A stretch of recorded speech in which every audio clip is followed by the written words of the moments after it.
ವರಮಹಾಲಕ್ಷ್ಮಿ ಹಬ್ಬದ ಹಿನ್ನೆಲೆ ಗೊರವನಹಳ್ಳಿ ಕ್ಷೇತ್ರಕ್ಕೆ ಸಾಕಷ್ಟು ಭಕ್ತ ಸಾಗರವೇ ಹರಿದು ಬರ್ತಾ ಇರುವಂಥದ್ದು. ನನ್ನ ಜೊತೆ ಬಂದಂಥ ಭಕ್ತರಿದೆ, ಅವ್ರನ್ನ ಮಾತಾಡಿಸ್ತಾ ಹೋಗ್ತೀನಿ. ಸರ್, ಈಗ ಯಾವಾಗಿಂದ ಬರ್ತಾ ಇದ್ದೀರಾ? ಈ ಕ್ಷೇತ್ರ ಎಷ್ಟು? 5-6 ವರ್ಷದಿಂದ ಬರ್ತಾನೆ ಇದ್ದೀವಿ. 5 ವರ್ಷ. ಬರ್ತೀವಿ. ಈ ವರ್ಷದ ವಿಶೇಷತೆ ಹೇಳೋದು? ವಿಶೇಷತೆ ಅಂದರೆ ಬೆಳಗ್ಗೆನೇ ಎದ್ದು ಎಲ್ಲ ಪೂಜೆ ಮುಗಿಸ್ಕೊಂಡು ಪ್ರತಿ ವರ್ಷ ಹಂಗೆ ಬರೋದು.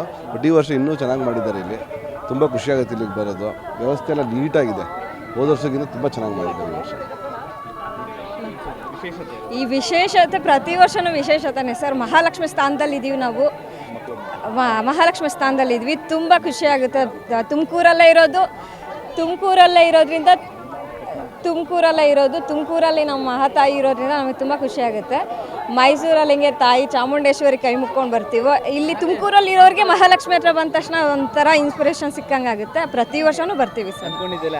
ತುಂಬಾ ಆಗಿದೆ. ಇಬ್ಬರು ಮಹಾಲಕ್ಷ್ಮಿಗಳಿದ್ದಾರಲ್ಲ, ಉದಾಹರಣೆಗೆ ಚೆನ್ನಾಗಿದೆ. ನಮ್ಗೆ ಏನು ಅಂದ್ಕೊಂಡ್ರು ಆಗುತ್ತೆ ಸರ್. ಅಂದ್ಕೊಳೋದಕ್ಕಿಂತ ತಾಯಿ ಕೊಟ್ಟಿದ್ದಾಳೆ, ನಾವು ಬರ್ತೀವಿ, ಮಂಗಳಾರತಿ ಮಾಡಿಸ್ಕೊಂಡು ಮಡ್ಲಕ್ಕಿ ಕೊಟ್ಬಿಟ್ಟು ಪೂಜೆ ಮುಗಿಸ್ಕೊಂಡು ಹೋಗ್ತೀವಿ. ಪ್ರತಿ ವರ್ಷವೂ ಬರ್ತೀವಿ. ಪ್ರತಿ ವರ್ಷವೂ ತುಂಬ ಚೆನ್ನಾಗಿದೆ ಸರ್. ಪ್ರತಿ ವರ್ಷವೂ ಇದೇ ಥರ ಇರುತ್ತೆ. ಈ ವರ್ಷ ಇನ್ನೂ ತುಂಬಾ ಚೆನ್ನಾಗಿದೆ. ಅಲಂಕಾರ ವ್ಯವಸ್ಥೆನೂ ಚೆನ್ನಾಗಿದೆ. ಪ್ರತಿ ವರ್ಷವೂ ನಾವು ಮನೇಲಿ ಪೂಜೆ ಮುಗಿಸ್ಕೊಂಡು ಬಂದು ಇಲ್ಲಿ ಪೂಜೆ ಮುಗಿಸ್ಕೊಂಡು ಇಲ್ಲೇ ತಿಂಡಿ ಕೊಡ್ತಾರೆ, ಪ್ರಸಾದವಾಗಿ ಸ್ವೀಕರಿಸಿ ಹೋಗ್ತೀವಿ. ಈ ಕ್ಷೇತ್ರದ ಬಗ್ಗೆ ನಾವು ತುಮಕೂರವರು ತುಂಬ ವರ್ಷಗಳಿಂದ ನಡ್ಕೊತಾ ಇದ್ದೀವಿ. ತುಂಬ ವರ್ಷನೂ ಬರ್ತೀವಿ. ಯಾವಾಗ ಮನಸ್ಸಿಗೆ ಅನಿಸುತ್ತೋ ಅವಾಗ ಬರ್ತೀವಿ. ಬಟ್ ಈ ವರ್ಷ ವಿಶೇಷವಾಗಿ ಎಲ್ಲ ರಿನೋವೇಷನ್ ಮಾಡೋದ್ರಿಂದ ದೇವಸ್ಥಾನ ಎಲ್ಲರಿಗೂ ಭಕ್ತಾದಿಗಳು ಕೇಳ್ಕೊಳ್ಳೋದಂದ್ರೆ ಬನ್ನಿ, ದರ್ಶನ ಮಾಡ್ಕೊಂಡು ಹೋಗಿ. ಅಲಂಕಾರ ತುಂಬ ಚೆನ್ನಾಗಿ ಮಾಡಿದ್ದಾರೆ. ಹೇಳಿಲ್ವಾ, ಹೋದ ವರ್ಷಕ್ಕಿಂತ ಈ ವರ್ಷ ತುಂಬ ಚೆನ್ನಾಗಿದೆ.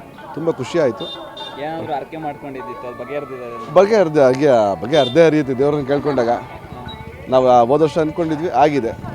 ಇನ್ನೂ ಏನೋ ಅನ್ಕೊಂಬಂದಿದ್ವಿ, ಮುಂದೆ ವರ್ಷ ಅದು ಆಗುತ್ತೆ ಅಂತ ಅಂದ್ಕೊಂಡಿದ್ದೀವಿ, ಆಗುತ್ತೆ.